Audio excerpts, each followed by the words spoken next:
I'm walking along the North Cornwall coast path, just round the corner, in August 2004.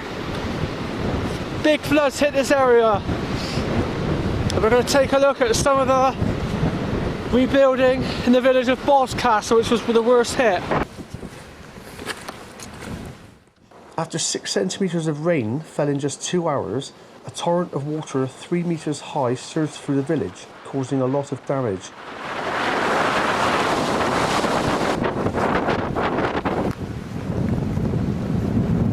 More than 50 cars were swept away.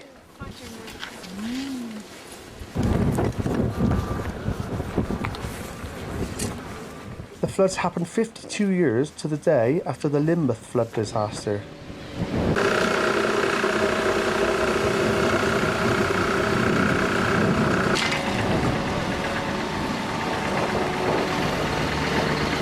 This shop had its own memories of the flood on display.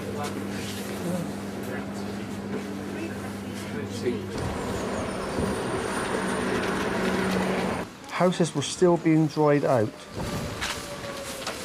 Amazingly, not a single life was lost.